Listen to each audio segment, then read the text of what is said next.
JEE main 2024 के इस question को गौर से देखिए स्टूडेंट्स। 85% बच्चों को ऐसा लगता है कि हाईएस्ट आयनाइजेशन एंथैल्पी एल्यूमीनियम की होगी क्योंकि इसकी वैलेंसी 3 है।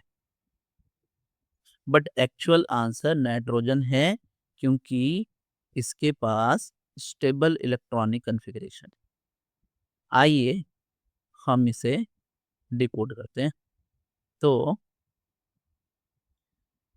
हमारे पास जो क्वेश्चन है वो है the elements having the highest first ionization enthalpy is. Options हैं carbon, aluminium, silicon and nitrogen. तो पहला ऑप्शन की बात करते हैं दैट इज कार्बन।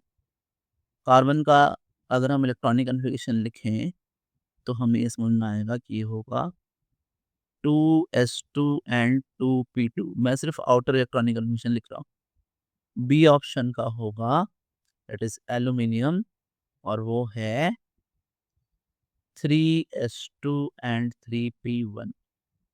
फिर सी ऑप्शन के लिए हमारे पास सिलिकॉन है जिसके लिए होगा 3s2 and 3p2। And lastly हमारे पास डी ऑप्शन के लिए नाइट्रोजन है जिसका इलेक्ट्रॉनिक कन्फर्मेशन होगा 2s2 एंड 2p3। अब समझने वाली बात, सबसे पहली बात कि अगर हम नीचे की तरफ जाएं तो मतलब हम किसी ग्रुप में नीचे जाएं तो ग्रुप में नीचे जाने से साइज जो है वो इंक्रीज करती है एंड जेड इफेक्टिव कांस्टेंट रहती है। तो इसलिए आयनाइजेशन एंथैल्पी जो है वो डिक्रीज होती है। ठीक है, इसको फिर से एक बार पॉज करके सुनिए।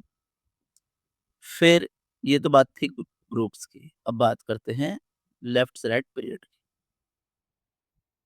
अब पीरियड्स में होता ये है कि साइज जो है वो होती है डिक्रीज और जेड इफेक्टिव जो है वो होती है इंक्रीज। और इसी वजह से आयोनाइजेशन एनर्जीज जो हैं वो इंक्रीज करते हैं।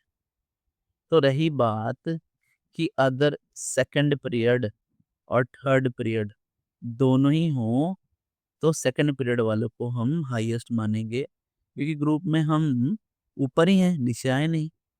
तो ऊपर ज़्यादा मैक्सिमम होगा। अब सेकंड पीरियड वाले हमारे पास कौन-कौन है? कार्बन है, नाइट्रोजन।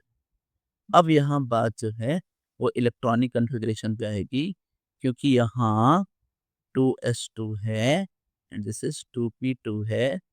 तो जो इलेक्ट्रॉन्स है ना वो इस तरीके से आउटर मोस्ट इलेक्ट्रॉन्स, और यहाँ नाइट्रोजन के केस में 2s2 2p3, यहाँ इलेक्ट्रॉन्स हाफ फील्ड स्टेट में।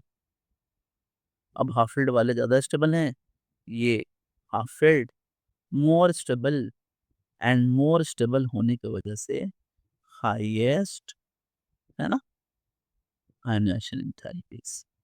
तो इसलिए हमारा फाइनल जो आंसर होगा वो होगा डी। ठीक है, तो ये है हमारा आंसर। Stay tuned.